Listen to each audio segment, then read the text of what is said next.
लेकिन एक शेयर जो हमने देखा था कि शुक्रवार के सत्र में बहुत तेजी से गिरा था, वो है आईजीएल का। प्रेशर आज भी है, हालांकि प्रेशर थोड़ा सा आज कम है।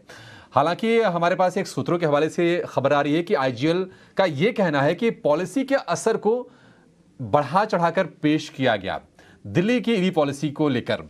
इस पर ज्यादा जानकारी के साथ हमारे सहयोगी प्रकाश जुड़ गए हैं। प्रकाश, बताइए, निश्चित तौर पर एक अहम अपडेट होगा निवेशकों के लिए, क्या कह रही कंपनी? देखिए, आईजीएल से जुड़े जो हमारे सूत्र हैं उनके हिसाब से दिल्ली गवर्नमेंट की जो ईवी पॉलिसी आई है उसका जो इम्पैक्ट होगा आईजीएल के ऊपर वो ज़्यादा ओवर हाइप करके दिखाया जा रहा है। इसका मतलब ये है कि उतना इम्पैक्ट नहीं होगा जिस तरीके से इसको पेश किया जा रहा है।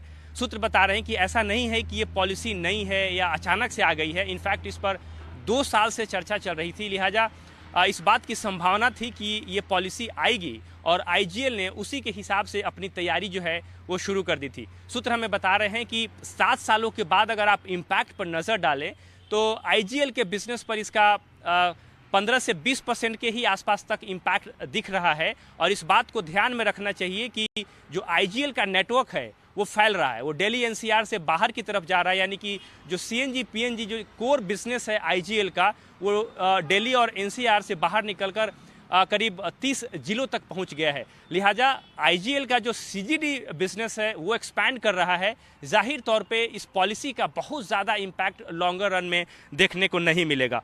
सूत्र हमें इस बात की भी जानकारी दे रहे हैं कि एक इम्पॉर्टेंट फैक्टर है जिसको कि ध्यान में रखने की ज़रूरत है, वो ये है कि आईजीएल का जो बिजनेस डाइवर्सिफिकेशन है वो भी काफ़ी इम्पॉर्टेंट फैक्टर है। आईजीएल इस वक्त ईवी चार्जिंग स्टेशन बिजनेस में, बैटरी स्वैप बिजनेस में, साथ ही साथ जो उसका एलएनजी बिजनेस है उस पर भी फोकस कर रही है। इसका मतलब ये है कि जो लॉसेस होंगे जो कि 15 से 20% के आसपास अनुमानित हैं वो भी।